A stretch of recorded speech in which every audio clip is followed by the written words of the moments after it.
As she was wondering about this, her bracelet began to vibrate. This bracelet is something she crafted in her free time. Its main function is to contact others who also have this. Basically, this is a simpler version of a phone. Looking at it, she saw someone she didn't expect to call her. "Hey, what's up?" "Alright, I'll be there in a few minutes." Saying so, she cut the connection. Looking around, she saw that quite a lot of time had gone by. Well, it is roughly about 20 minutes, but for a phone call that's too much. Sighing, she got up from her seat and walked towards the door, intending to go out.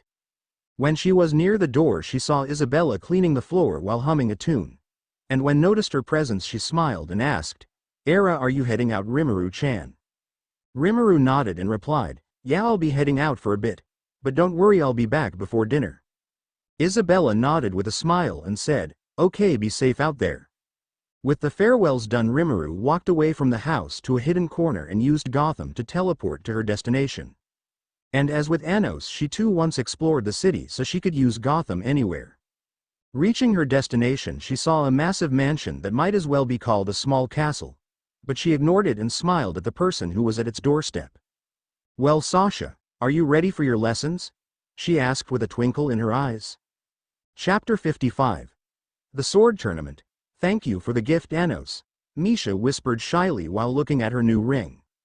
This ring has no gem, but it had something much better. A tiny structure of Delsgade made from using iris.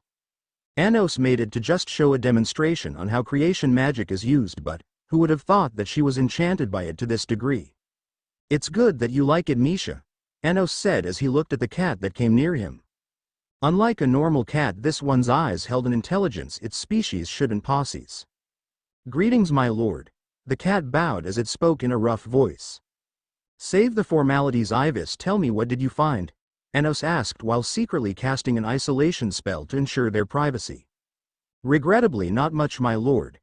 As Mistress Rimuru said, everything down to the simplest record has been changed. Everywhere your identity has been switched with Avos Dilhevia." "What a bother. Now I understand why those elders refused to believe my claim as the Demon King of Tyranny." Sigh. "Leaving that, did you find out about anything unusual in Melhi's Ivis?" Anos asked, thinking to find a way to back off his claim in his spare time. Although it would save a lot of trouble, he really didn't need to have any evidence backing his claim for the throne. "Yes, sir. As you ordered, I have investigated Melhi's and I found two abnormalities," Ivis said, making Anos a bit curious. "Firstly, although Melhi's is officially the head of the Unitarians, the funds are flowed through unknown source. I investigated a bit and found that even Melhi's doesn't know who this mysterious backer is. And secondly, Melhi's for the past few years seems to associate more with the noble families, especially the ones that are known for their dislike towards commoners."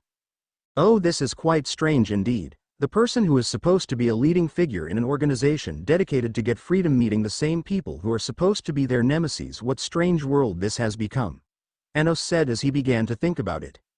"What kind of scheme are they planning?" he thought. "Did he have anything to do about me being chosen to be a candidate for the tournament?" Anos asked after a few minutes of contemplation. "Directly, no, but I have found some evidence that he is indirectly responsible for the selection," Ivis said. "I see," Anos said with a sigh. "My lord, if I may be bold, I suggest you not participate in the tournament so that whatever scheme they have will be useless," Ivis said after hesitating for a while.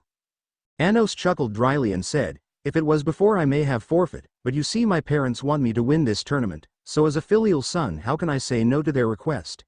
And besides, what fun is there if you back down from a challenge before it even started?" Ivis bowed and said, "Your wish is my command, my lord." "Okay. Try to find more about this tournament in Melhi's. You are dismissed for now." Ivis bowed deeper and then left the area while turning into a shadow. As Anos saw that Ivis has finally left, he turned to look at Misha, who was also looking at him straight for the last few minutes. "Is that the missing demon elder Avis Necron?" she asked.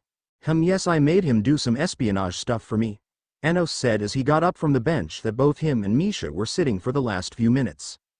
"Let's go. There is a place that is quite interesting for me," he said as he started to walk away. Misha, seeing him dodging the question, squinted her eyes before returning her expression back to normal. Quietly, she also followed him.